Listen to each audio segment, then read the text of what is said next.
A proud, beautiful village woman sits calmly at a cracked wooden table. A desperate African king in a rich purple royal robe falls to his knees, begging for forgiveness. The candles in the room had burned down to almost nothing. 3 of them, none of them tall ones, just the short stubs Adeze kept for the nights when the light failed and the kerosene ran low. King Obina of Nkasi knelt on the packed earth floor of her house, and he was not kneeling because his legs had given out, though they had, partly. He was kneeling because something inside him had finally understood that no title, no crown, no robe of office could carry him through the door he had come to knock on. Outside, his kingdom was finished. 5 months without rain. 5 months of women walking 5 miles before sunrise to fetch water that was no longer there. 5 months of cattle standing still in their stalls because there was no grass to drive them toward, no river to water them at, no sign from the sky that anything living in Nkasi would be allowed to keep on living much longer. And this woman, the one he had ridden away from 5 years earlier without turning his head once, was the only soul on earth who could stop it. Adeze watched him from the other side of the table. Her hands were folded. Her face held no anger now, because anger had left it a long time ago. 3, 4 years ago. Somewhere in the long, slow middle of waiting for a man who was never going to come back.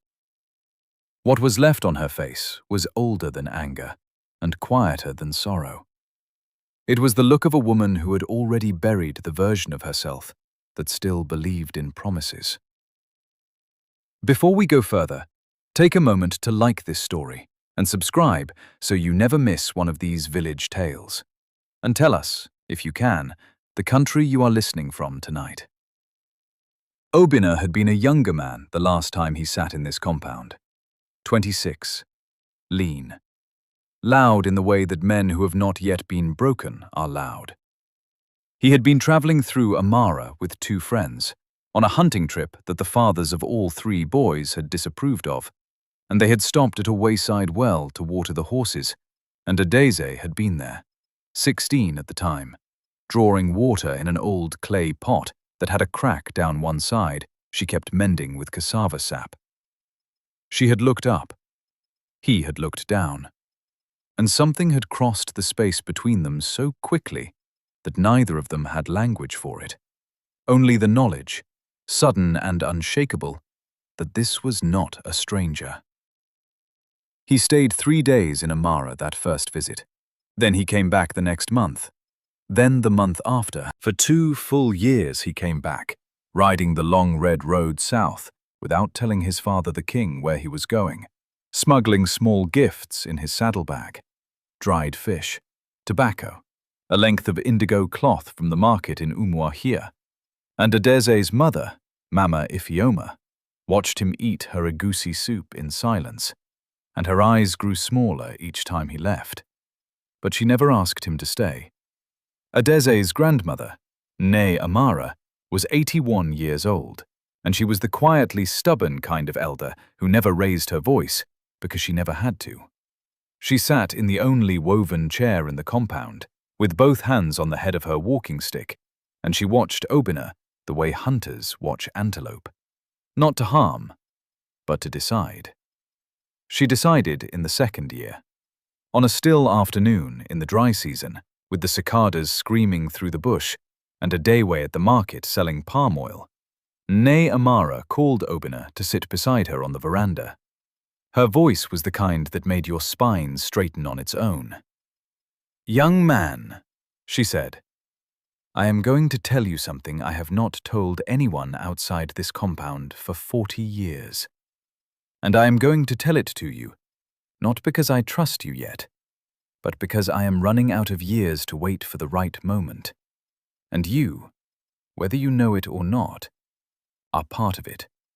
She told him about the Omi stone. She told him it was buried deep beneath the great Iroko tree on the hill behind the village.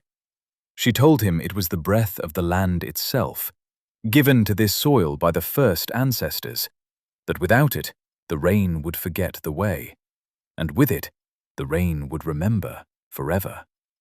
But she did not give the location to him. She gave it to Adeze 2 nights later in the small back room where the calabashes were kept. "And you," she said to Obinna the night of the telling, "are going to go home and tell no one about this. Not your father, not your cousins, not your hunting friends. If you can hold it in your chest for 1 year without telling a single soul, then your silence is the proof I am waiting for. And I will know that one day, if the wrong thing comes to pass, the right person will know where to go." Obinna held the secret for 9 months and 3 weeks. Then his uncle, Chief Ugwu, the second most powerful man in Nkasi, came to him one morning with a sealed letter from the royal house of Umunze, 3 days east, offering the hand of their eldest daughter, Princess Adaugo, in marriage, with 7 villages, 1,000 cattle, and a permanent friendship treaty attached. "The council has already agreed," Chief Ugwu said. "Your father is too ill to refuse. The drums will be sent next week." Obinna rode to Amara that afternoon. He did not tell Obinna's father. He did not tell his friends. He rode straight to Adeze's compound in the hour before dusk, when the air smelled of wood smoke and coming rain. He did not expand. He sat across from her at the small wooden table where they had eaten 100 meals together, and he looked at his own hands, and he said 3 words. "They want me home." Then he stood. Then he mounted his horse. Then he rode away up the red road without once looking behind him. Adeze did not call his name. She did not run after him. She stood at the gate until the sound of the hooves was swallowed by the bush, and then she went back inside, and her mother was waiting in the kitchen, and her mother did not ask what had happened, because she already knew. 5 years. 5 harvests that came in late and light. 5 years of pretending in front of villagers who had nothing to pretend about. 5 years of teaching the younger children to read in a 1-room palm-frond school, while the chief's daughters from bigger villages rode past on the road to their better schools and never once looked in. Adeze became the kind of woman that other women brought their troubles to, because she was the kind who never gave anything away from her own face. Whatever she carried alone, in the small back room, in the dark, in the place where her grandmother's voice still lived in the air if you listened hard enough. She carried the secret. She carried it through her grandmother's funeral, 3 years after Obinna left, when the rains were already beginning their long, slow retreat from Nkasi. She carried it through the season when her mother's pepper crop failed for the first time in 40 years. She carried it through the wedding announcement that came down from the palace, the one that said the young king had taken a wife from Umunze, and the drums that played for 7 days. The drums her own father had once made for her naming ceremony. She carried it because Ne Amara had said, "Hold it until the land speaks. The land will speak, child. It always does. And when it does, you will know exactly what to do." The palace council chamber in Nkasi was a long room with a low roof and clay walls that sweated when the harmattan blew. 32 men sat in a curve around a central hearth that had not been lit in weeks because there was nothing to boil drinking water over. Obinna sat at the head, and the report from the Agricultural Council sat open on his knees, and every number in it was a kind of wound. No rain for 5 months. River at 1/3 of its depth. Cattle losses in the eastern districts above 40%. Stores of grain that had looked generous in a good year, now measured in weeks, not months. Children. Children were the part the report did not need to give numbers for. Everyone in the room had seen children. Everyone in the room had stopped hearing them. The oldest voice in the council belonged to Elder Madu, 83 years old, his beard white as river foam, his hands scarred from 60 years of building clay walls. He spoke rarely. When he did, no one interrupted. "I have lived through 3 droughts," he said, looking not at Obina, but at the dead hearth. "And I have lived through 4 good kings. The droughts were never the same. Something is missing. Something has been taken. Not stolen with a hand, perhaps, but taken, displaced, laid under a different altar." He paused. "There was a stone," he said, "an Omi stone. Some of you will know the name, most of you will not. The elders of certain old families will. It does not belong to this palace. It belongs to the families who have carried the knowledge since the first reign. And if that knowledge has been broken, or if the ones who kept it have been wronged, then no sacrifice we offer to the gods of Nkasi will go through, because the sacrifice itself is only the question. The stone is the answer." The room went very still. "Where is this knowledge?" Obina asked. Elder Madu looked at the king for a long moment, and what he saw there, Obina knew, must have surprised him. Not ignorance. Recognition. The slow, terrible face of a man who is hearing the truth of something he had spent 5 years trying to forget. "In the village of Amara," Elder Madu said, "there is a woman there." Obina felt his chest tighten. Her name is Adeze. The hearth pit, dry as old bone, suddenly seemed to Obina like the open mouth of something waiting. Obina left the palace before the council could begin arguing about protocol. He took with him only Sergeant Amadi, his most trusted guard, and Baba Ekwensi, the old court steward who had known Obina since he was 4 years old, and he was one of 3 men in the kingdom Obina would trust to say hard things to his face. They did not ride with royal banners. They did not wear palace cloth. Obina dressed in traveling robes the color of dry earth, and they left the capital at first light, when the town was still sleeping, and the dogs had not yet begun their morning quarrel with the garbage heaps. The road to Amara was 2 days on horseback. Obina said almost nothing for both of them. Baba Ekwensi, to his great credit, understood that a man sometimes needs to ride a journey inside himself before he rides it on the road. On the first evening, they stopped at a roadside compound near a stream that had been running 3 inches deep when Obina had last passed this way 12 years before. Now it was dry stones. The woman who came to the gate, very old, very thin, brought them water from a clay pot she carried on her head. "You are going south?"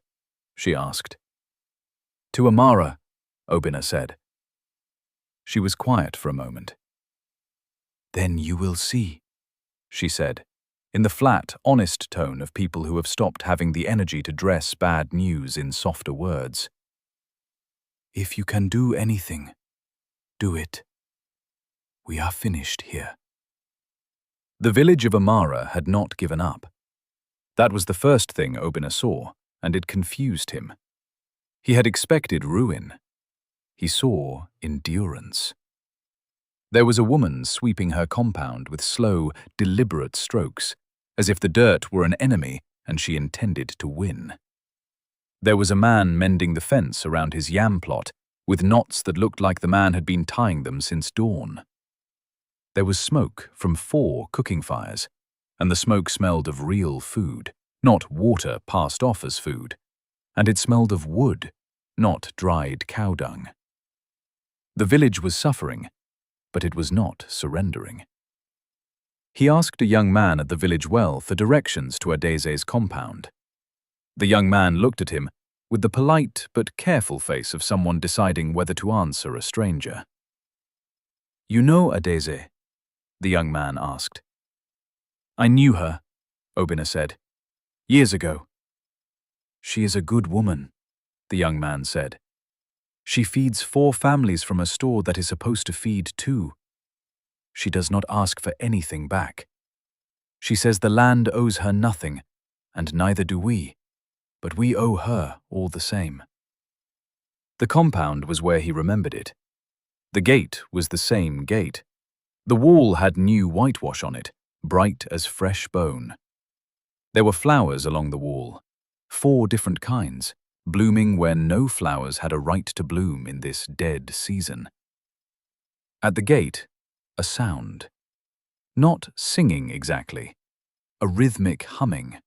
The kind a woman hums when she is working alone and has forgotten she is making any noise at all. Obina stood at the gate for a long time. Then he knocked. The humming stopped. Footsteps. A pause. The door opened. Adeze looked at him the way you look at something you had long ago made peace with, never seeing again, and then one morning it appears at your gate, and you realize you did not know how to be ready for it after all. She did not gasp. She did not cry. She did not say his name. She stood very still, both hands at her sides, and she looked at him. And the look was not cruel, but it was not warm. It was the look of a woman looking at a part of her own history that had walked out the door once without permission, and was now walking back in without apology. Obina, she said, finally. Not your majesty, not my king, just Obina, the way his mother used to say it when he came home late from the bush as a boy. Adeze, he said. I need to speak with you. I know why you are here, she said. Everyone in the district has known for a month that the palace has run out of answers. Come in. Inside, the house smelled of dried okra and palm oil, and a faint third smell Obina could not place, something mineral and old, like wet clay that has been buried. The candles were short, but they were burning. She offered him water from a calabash. She sat across from him at the small table where they had once eaten together 100 times.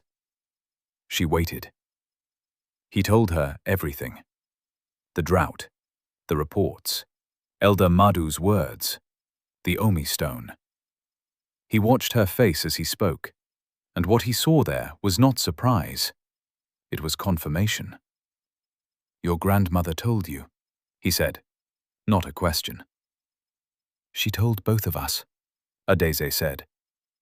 You have forgotten that. He blinked. She told you first, Adeze said. A week before she told me. She told you because she wanted to see what you would do with it. Whether you would ride back to the palace and start planning. Whether you would tell your father. Whether you would start behaving like a man with a thing to use. Obina was very still. You did not tell anyone, Adeze said. You held it for almost a year. That was the test, and you passed it. So she told me the location, and she made me promise to hold it until the land asked. Her voice was even. There was no accusation in it. There did not need to be. And then, she said, you came to this compound one evening, and you said 3 words and rode away. And I held it for you anyway, for 5 more years. For no reason that I can give you that would make sense to a man in a palace. A long silence passed between them, filled only by the soft sizzle of one of the candles burning closer to the holder. I was a coward, Obina said. Yes, Adeze said. You were. And a coward is a man who cannot bear to be seen for what he has done by the person he has done it to. So he runs. You ran. You were very fast on horseback for a coward. There was no heat in it. There was also no mercy. I am not here for forgiveness, Obina said. I am here because the children of Nkasi are hungry, and you are the only living person who can stop it. I will accept whatever you decide. Adeze stood slowly. She walked to the far wall of the room, where a small wooden chest sat under a window. She knelt in front of it, but she did not open it. She placed her hand flat on the lid and stayed that way for a long moment. "Before I answer you," she said, "I need to know one thing." "Ask." "In 5 years, did you ever ride south past Amara? Did you ever send a messenger? Did you ever ask anyone, even once, how this village was doing, how this woman was doing?" Obina closed his eyes. "No," he said. She nodded once. She had known. She had asked anyway. "I will tell you where the Omi stone is," she said, turning back to him. "Not for you. Not because you have come here 5 years too late and asked in person. I will tell you because my grandmother spent her whole life in the service of this land, and the children of this land are hungry. I will not punish them for what you did to me." They sat back down. "But," she said, "you must understand something. The stone cannot simply be retrieved. My grandmother told me the rule. The one who returns the stone to the altar must present themselves to it honestly, without robes of power, without advisors, without ceremony, as they truly are." She looked at him. "Yes?" Obina asked. "You must come yourself," she said. "And you must come with me, together. That was always the rule. My grandmother built it into the keeping 2 generations ago. She said the man who knew the courage and the woman who knew the place would have to go together when the hour came." She paused. "She knew," Adeze said, "that one day you would come back. She said so before she died. You will come back, she told me, when it has cost you enough to come." They rode back to the capital together, Obina and Adeze, with Sergeant Amadi at a distance and Baba Ekwensi bringing up the rear. The road they took was the same red road that Obina had ridden 5 years earlier, but the dust on it was different now, the color of something dying. But Adeze had asked for one night to stop in Amara first, and there, in her mother's compound, she had told Obina a second thing. "Someone else came asking about the stone 3 months ago." Obina went still. "A man," Adeze said. "He said he was a folklorist from the university at Owerri. He had good manners and very good boots, and a saddlebag that clinked with the sound of sealed letters. He asked about my grandmother. He asked about sacred objects. He was very thorough." She folded her hands. "He had the royal seal of Chief Ugwu on his horse's blanket." The name hit Obina like cold water. Chief Ugwu, his uncle, the man who had brought the marriage proposal from Umunze, the man who had been the loudest voice in every council for the past 3 seasons, calling for action, the man who had, Obina now realized, with the slow clarity of someone putting together the last pieces of a picture they did not want to see, known about the Omi stone long before Elder Madu spoke of it in the council chamber, and had said nothing. Why? Why would a chief of the king's own council know about the stone and remain silent through 3 seasons of dying children? Because, Obina understood over the next 2 days, with the help of quiet investigations by Sergeant Amadi, Chief Ugwu had known. He had read the old palace records. He had found a mention of the stone in an archive box no younger man would have remembered to open. He had sent his folklorist to Amara to find the location. When the man returned without it, because Adeze had seen the questioning for what it was and had given nothing away, Chief Ugwu had changed approach.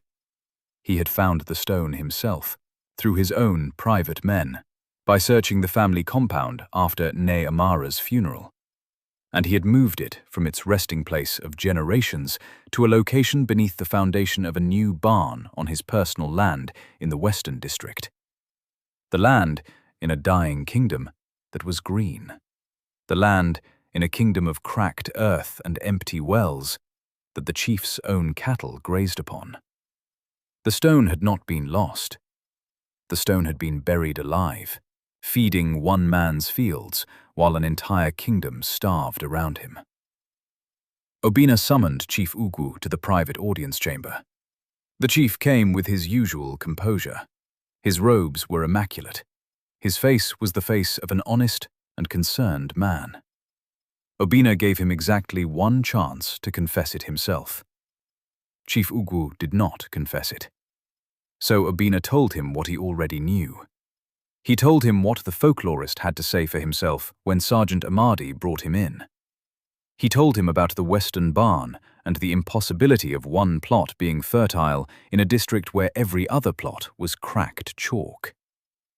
And then, Obina said, we will go to the full council, and we will tell them what was done to them, and the council will decide what to do with you. Chief Ugu's face, for the first time in 20 years of public life, showed nothing at all. The full council convened the following morning. All 32 members, every elder, every chief. Adeze sat at the side of the chamber as an invited guest. She wore no palace cloth. She wore what she had brought from Amara, a wrapper of deep indigo with white pattern at the edges, clean, dignified. She sat with her hands in her lap and her back very straight. Obina spoke for 40 minutes without notes. He told them about the Omi stone. He told them about the tradition of its keeping. He told them about Chief Ugu's discovery, his search, his theft, his silence, through 3 seasons of suffering, while the palace argued in circles and the children went quiet from hunger. Then he did something no one in the hall expected. He turned toward Adeze. This woman, he said, was given the knowledge of the stone by her grandmother because her grandmother judged her to be trustworthy and patient and true. That judgment was correct. In 5 years of silence, in a village that was suffering because of what a member of this palace had done, she fed her neighbors from her own store. She asked for nothing. She waited. This kingdom owes her a debt that will take years to repay. Something shifted in Adeze's face. Something carefully held for a long time. Chief Ugu confessed before the council with his head bowed. He told them everything. The judgment was delivered by Elder Madu. Chief Ugu was stripped of his title. His western lands were transferred to the agricultural commons. He was not imprisoned because the elders were divided on that question and because his confession had enabled the recovery. But he was finished. His name, which had carried decades of weight, was now simply a man's name. That afternoon, Obina rode with Adeze to the Western District. Chief Ugu's men had given them the precise location. Beneath the foundation of the new barn, wrapped in goat hide, intact, the Omi stone was small, the size of a man's 2 cupped hands, dark green, smooth, with a pattern in it that seemed to move when the light moved. Adeze carried it. Obina walked beside her. They rode together to the ancient altar site at the base of the eastern hills, a clearing marked by 4 old trees growing in a deliberate square. Adeze placed the stone on the altar with both hands. She closed her eyes and was still for a long moment. She did not pray aloud. She spoke inside herself, to her grandmother, to whoever else she needed to speak to. Then she opened her eyes. The wind changed. It was almost nothing at first, just a shift in direction from the dry eastern wind to something else, something that carried moisture, something that smelled of deep river stones on a cool morning, of red earth just before rain, of green things that had been waiting just under the surface for a sign to come up. Obinna felt it on his face before he understood what it was. Adeze felt it too. She looked up. The first cloud was over the eastern hills, dark, slow-moving, full. She looked at him, and what was on her face was not triumph, and not relief, and not even joy exactly. It was the look of a woman who had kept a great promise for a long time, at heavy cost, and could finally set it down. Obinna knelt in front of her in the red dirt, in plain robes, with no crown on his head and no counsel at his back, in front of two men who had known him for decades and would say nothing of it. "I should have come back sooner," he said. "Not for the stone, for the apology." Adeze looked at him for a very long time.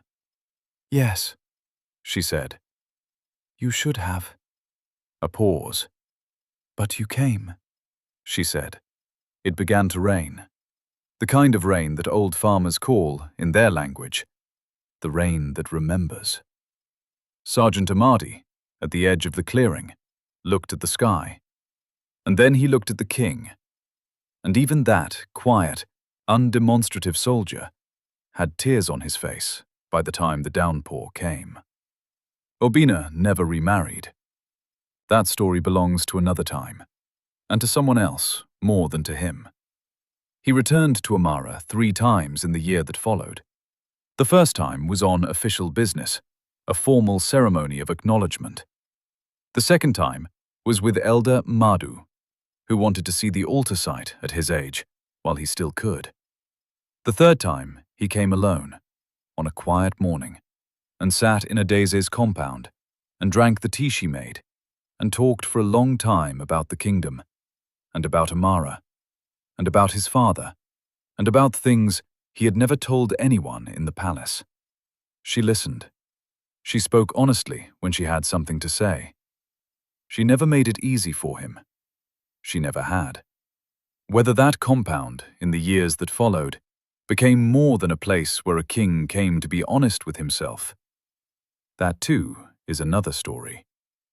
Some things take longer than a year to know. What he understood by the second harvest, when the kingdom was full again, and the children were noisy again, and the old farmers were teaching the young ones again, under skies that had remembered how to be generous. What he understood was this: the land does not belong to the palace. The land belongs to the people who know it. And the people who know it are often the ones the palace has never thought to ask. In the kingdom of Nkasi, people began to say that the 3 years of drought had not been a punishment. They had been a question the land put to the people who held power over it. Do you know who you are? Do you know who is keeping what is most precious?